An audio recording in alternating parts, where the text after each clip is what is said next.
YCP senior నేత మాజీ మంత్రి బొత్స సత్యనారాయణ వ్యవహార శైలి పార్టీలో ఇప్పుడు హాట్ టాపిక్ గా మారింది.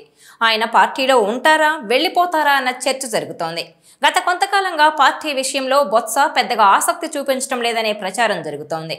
2024 ఎన్నికల్లో పార్టీ ఓడిపోయిన తర్వాత బొత్స అప్పుడప్పుడు మీడియా ముందు కనపడి ప్రభుత్వంపై విమర్శలు చేస్తున్నా వాటిలో పెద్దగా వేడి ఉండడం లేదనే విమర్శలున్నాయి. ఆయన జనసేనలోకి వెళ్లేందుకు ఆసక్తి చూపిస్తున్నారనే ప్రచారం చాలా రోజుల నుంచి గట్టిగానే జరుగుతోంది. ఇక ఇటీవల విజయవాడలో జరిగిన రిపబ్లిక్ డే వేడుకలకు మండలిలో ప్రతిపక్ష హోదాలో బొత్స సత్యనారాయణ హాజరయ్యారు.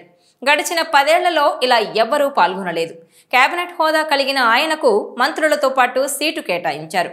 మంత్రి నారా లోకేష్ స్టేజ్ పైకొస్తూ సహచర మంత్రులు అధికారులను పలకరిస్తూ వచ్చారు. అదే వరుసలో ఉన్న బొత్స వద్దకు వెళ్లి షేక్ హ్యాండ్ ఇచ్చారు. బొత్స కూడా ఆయనకు షేక్ హ్యాండ్ ఇచ్చి నవ్వుతూ పలకరించారు. ఈ సన్నివేశం అక్కడున్న వారందరినీ ఆకట్టుకుంది. వైసీపీకి చెందిన నేత ఇలా ప్రభుత్వ కార్యక్రమాలకు హాజరు కావడం గత 10 ఏళ్లలో ఇదే తొలిసారి. ఆ పార్టీ అనుసరించిన విధానానికి భిన్నంగా వ్యవహరించారు బొత్స. ఇక పీఏసీ ఎన్నికలు జరిగినప్పుడు కూడా తన కారు దగ్గరకు వెళ్తున్న డిప్యూటీ సీఎం పవన్ కళ్యాణ్ ను పలకరించారు. ఆ సందర్భంగా ఇరువురు నేతలు ఆత్మీయంగా ఆలింగనం చేసుకున్నారు. ఆ సమయంలో అక్కడే ఉన్న వైసీపీ నేతలు పక్కకు వెళ్లిపోయారు. వారంతా పక్కకు వెళ్లిపోయినా బొత్స మాత్రం పవన్ కళ్యాణ్తో సన్నిహితంగా మెలిగారు. దీంతో అప్పటి నుంచి బొత్స సత్యనారాయణ పార్టీ మారుతారనే ప్రచారం మరింత జోరందుకుంది. అయితే గతంలోనూ బొత్స పార్టీ మారుతారని వార్తలొచ్చాయి. మెగా కుటుంబంతో బొత్సకు మంచి సంబంధాలే ఉన్నాయి. ముఖ్యంగా మెగాస్టార్ చిరంజీవితో సన్నిహితంగా ఉండేవారు బొత్స. చిరంజీవి కాంగ్రెస్లో ఉన్న సమయంలో కూడా చిరంజీవికి సహాయ సహకారాలు అందించేవారు. ఇప్పుడు వైసీపీ బలహీనంగా ఉండడంతో వచ్చే ఎన్నికల్లో కూడా అధికారంలోకి వచ్చే అవకాశం లేదనే యోచనతోనే తన దారి తాను చూసుకునే ఆలోచనలో బొత్స ఉన్నట్టు తెలుస్తోంది.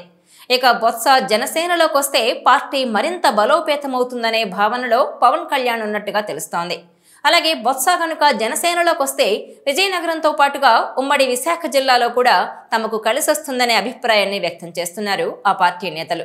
ఆర్థికంగా కూడా బలమైన నేత కావడంతో ఖచ్చితంగా ఈ 2 జిల్లాల్లో పార్టీని ముందుకు నడిపించగలిగే సత్తా ఆయనకుందనే యోచనలో ఉన్నారట.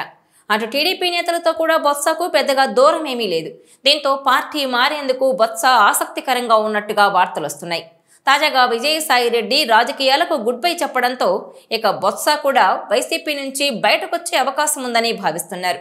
అయితే అదేం లేదు. గతంలో రాజకీయాలు చాలా హుందాగా ఉండేవి.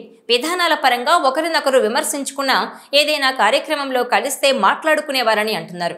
అలాగే రాజ్భవన్ ఎట్ హోమ్ కార్యక్రమంలో అయితే అన్ని పార్టీల నేతలు కలిసి మాట్లాడుకునేవారు. కానీ గడిచిన 10 ఏళ్లలో ఏపీలో ఆ సంస్కృతి లేదని, నేతలు ఎదుటిపడినా పలకరించుకునే పరిస్థితి లేదంటున్నారు.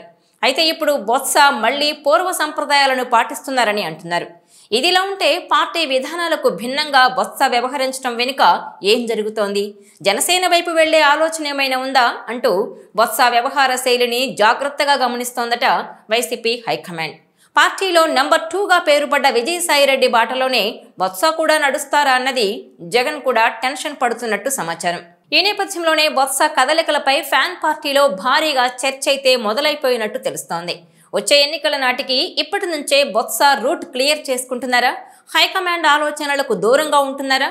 అధికార పార్టీకి బొత్స కాసింత దగ్గరవుతున్నట్టు మాట్లాడుకుంటున్నారు కొందరు నేతలు. చూడాలి మరి బొత్స అడుగులు ఎటువైపు అనేది. వైసీపీలోనే ఉంటారా లేదంటే తన దారి తాను చూసుకుంటారా అనేది. ఈ వీడియో మీకు నచ్చినట్లయితే please share, like and subscribe R24 Telugu.